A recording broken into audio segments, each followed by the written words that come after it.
ಇನ್ನು ಜಲಸಂಧಿ ಮೂಲಕ ಸಂಚರಿಸುವ ಹಡಗುಗಳಿಗೆ ದುಬಾರಿ ಸುಂಕ ಹೇರಲಾಗುತ್ತೆ. ಬ್ಯಾರೆಲ್ ತೈಲಕ್ಕೆ $1 ಟೋಲ್ ಪಾವತಿಸುವಂತೆ ಇರಾನ್ ಆದೇಶ ಕೊಟ್ಟಿದೆ. ಈಗ ಜಲಸಂಧಿ ಮೂಲಕ ಸಂಚರಿಸುವಂತಹ ಹಡಗುಗಳಿಗೆ ದುಬಾರಿ ಸುಂಕ ಇಲ್ಲಿ ವಿಧಿಸಿದ್ದ ಇರಾನ್. ಬ್ಯಾರೆಲ್ ತೈಲಕ್ಕೆ $1 ಪಾವತಿ ಮಾಡಬೇಕು. ಇರಾನ್ ಇದೀಗ ಕೊಟ್ಟಿರುವಂತಹ ಆದೇಶ. ನಿನ್ನೆ ಆಗಿರುವಂತಹ ಸಭೆಗಳಲ್ಲಿ ಈ ಕುರಿತು ಬಹಳಷ್ಟು ಚರ್ಚೆ ಆಗಿದೆ. ಹಾರ್ಮೋಜ್ ಜಲಸಂಧಿಯಲ್ಲಿ ಹಡಗುಗಳಿಗೆ ಟೋಲ್ ಶಾಕ್ ಇದು.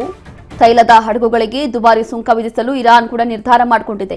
ಕಾರಣ ಏನು ಅಂತಂದ್ರೆ ಈಗಾಗಲೇ ಈ ಒಂದು ಯುದ್ಧದಿಂದ ಬಹಳಷ್ಟು ಆರ್ಥಿಕವಾಗಿ ಇರಾನ್ಗೂ ಕೂಡ ಪೆಟ್ಟು ಬಿದ್ದಿದೆ, ಬಹಳಷ್ಟು ನಷ್ಟ ಆಗಿದೆ, ಲಾಸ್ ಆಗಿದೆ ಅಂತ ಹೇಳಿ ನಿನ್ನೆ ಅಷ್ಟೇ ಯಾವಾಗ ಕದನ ವಿರಾಮ ಆಯಿತು ಅದಾದ ನಂತರ ಮಾತುಕತೆ ಆಯ್ತಲ್ಲ, ಆ ಸಂದರ್ಭದಲ್ಲಿ ಇದೇ ಚರ್ಚೆ ಆಗಿದೆ.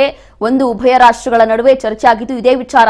ಅಂತಂದ್ರೆ ಇಷ್ಟು ದಿನ ಏನು ಯುದ್ಧಗಳು ನಡೀತು, ಇಷ್ಟು ದಿನ ದಾಳಿ ನಡೀತು, ಇದರಲ್ಲಿ ಎಷ್ಟು ನಷ್ಟ ಆಗಿದೆ, ಎಷ್ಟೆಲ್ಲ ಇವರು ಅನುಭವಿಸ್ತಾ ಇದ್ದಾರೆ, ಆರ್ಥಿಕವಾಗಿ ಎಷ್ಟು ಪೆಟ್ಟು ಬಿದ್ದಿದೆ ಅನ್ನುವಂಥದ್ದು ಇಲ್ಲೇ ಗೊತ್ತಾಗ್ತಾ ಇದೆ. ಹಾಗಾಗಿ ಈಗ ಕೊಟ್ಟಿರುವಂತಹ ಒಂದು ಆದೇಶ.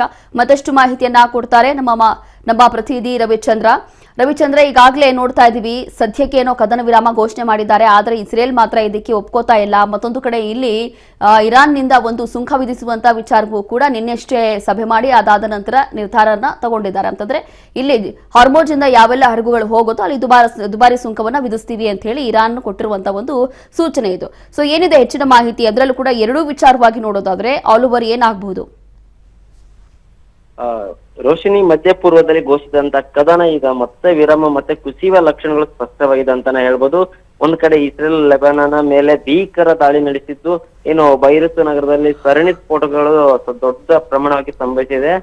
ಏನು ಒಂದೇ ದಿನದಲ್ಲಿ 250ಕ್ಕೂ ಹೆಚ್ಚು ಮಂದಿ ಸಾವನ್ನಪ್ಪಿದ್ದಾರೆ. ಈ ಘಟನೆ ನಡೆದ ನಂತರ 250 ಮಂದಿ ಏನು ಸಾವನ್ನಪ್ಪಿದ್ದಾರೆ ಅಂತ ಕೂಡ ಮಾಹಿತಿ ಲಭ್ಯ ಆಗ್ತದೆ. ಸುಮಾರು 1100ಕ್ಕೂ ಹೆಚ್ಚು ಜನರು ಗಾಯಗೊಂಡಿದ್ದಾರೆ. ಕೇವಲ 10 ನಿಮಿಷದಲ್ಲಿ 100ಕ್ಕೂ ಹೆಚ್ಚು ಬಾಂಬ್ಗಳ ದಾಳಿ ನಡೆದಿರುವುದು ಪರಿಸ್ಥಿತಿ ತುಂಬಾನೇ ಗಂಭೀರವಾಗಿದೆ ಅಂತಾನೆ ಹೇಳ್ಬೋದು ರೋಶಿನಿ. ಇಷ್ಟಲ್ಲದೆ ಏನು ಉಜ್ಬಾಲ್ ಎಲ್ಲ ಕಮಾಂಡೋ ಸೆಂಟರ್ಗಳಲ್ಲಿ ಏನೇನಿದೆ ಗುರಿಯಾಗ್ತಿದೆ ಅಂತೆ ದಾಳಿ ನಡೆಸಲಾಗಿದೆ ಎಂದು ಇಸ್ರೇಲ್ ಕೂಡ ಈ ಹೇಳಿಕೆಯನ್ನು ನೀಡಿದೆ. ಇದೇ ವೇಳೆ ಲೆಬನಾನ್ ಕದನ ವಿರಾಮದ ನಂತರ ಆಗ ಯಾವ್ಯಾವೆಲ್ಲ ಪ್ರಧಾನಿ ಇದಾರೆ ಅವರು, ಜೆಂಬೆಮೀನ್ ಅವರು ನೇತಾಕು ಕೂಡ ಅವರು ಸ್ಪಷ್ಟನೆ ಹೇಳಿಕೆಯನ್ನು ಕೂಡ ನೀಡಿದ್ದಾರೆ. ಈ ದಾಳಿಯನ್ನು UNA ಭಯಾನಕ ಎಂದು ಕೂಡ ಇದನ್ನು ಖಂಡಿಸಿದ್ದಾರೆ. ಅಷ್ಟಲ್ಲದೆ ಇದರ ನಡುವೆ ಕೂಡ ಹಾರ್ಮೋಜ್ ಜಲಸಂಧಿಯಲ್ಲಿ ಮತ್ತೆ ಉದ್ಗತಿಯಾಗುವ ಹೆಚ್ಚಿನ ಇರಾನ್ ಹಡಗುಗಳು ಸಂಚಾರಕ್ಕೆ ಅಡ್ಡಿ ಮಾಡಲಾಗಿದೆ ಎಂಬ ವರದಿಗಳು ಕೇಳಿ ಬರ್ತಿದೆ. ಈ ಕಡೆ ತೈಲ ಟ್ಯಾಂಕರ್ಗಳನ್ನು ನಿಲ್ಲಿಸಿ ಈಗ ಆರೋಪ ಕೂಡ ಕೇಳಿ ಬರ್ತಿದೆ ರೋಶಿನಿ. ಥ್ಯಾಂಕ್ ಯು ರವಿಚಂದ್ರ, ನಿಮ್ಮೆಲ್ಲ ಮಾಹಿತಿಗಾಗಿ.